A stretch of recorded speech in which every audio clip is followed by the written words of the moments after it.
Hi everyone, Nat Richards from Techs on the Move here with a video about VetAssess, who are a company here in Australia that we use quite a lot to do skills assessments or recognition of prior learning.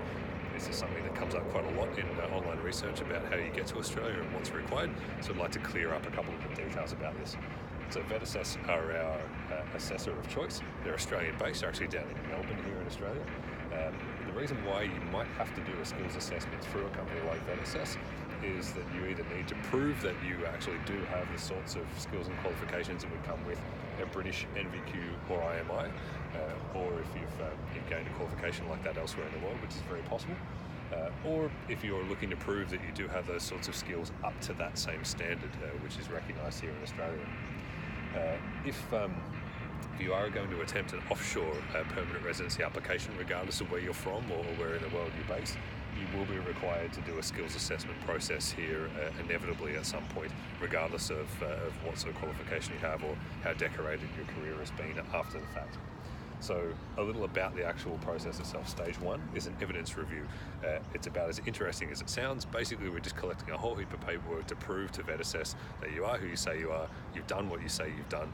It would be done through the collection of tax assessment forms, or perhaps letters of support from different employers that you've had over time, training certificates that you might have picked up along the way, all that sort of paper-based evidence that can show for sure that you are in fact the technician you say you are. Stage two, if everything's gone well in stage one, it gets a little bit more hands-on. So it'll be either a technical interview or a practical assessment to prove those skills. So which one of those you do will depend on preference and whereabouts in the world you are. But ultimately, what VetAssess is looking to do here is absolutely show for sure that you have the skills that you're claiming through that paper-based evidence. The technical interview is the most common for us, so very straightforward. You need to be in an approved VetAssess environment or office to take that technical interview. You'd be talking to someone in Melbourne for up to a couple of hours, and basically just talking through simple questions about your trade. So if you're a motor mechanic or a panel beater or a diesel technician or whatever it is about your trade, you'd be going through just the ins and outs. Nothing too specific, and certainly nothing that is going to give you too many headaches. It's just there to prove that you are who you say you are.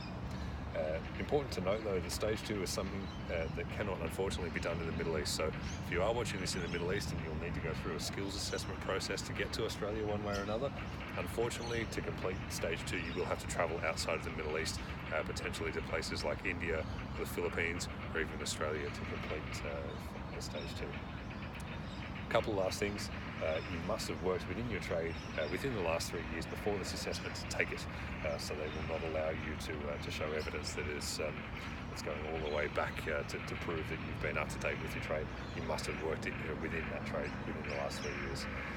Lastly, we're here to help. So whilst it is an expensive process to go through, it is necessary for a lot of different visa applications, and we will help you through it. So you're not all alone.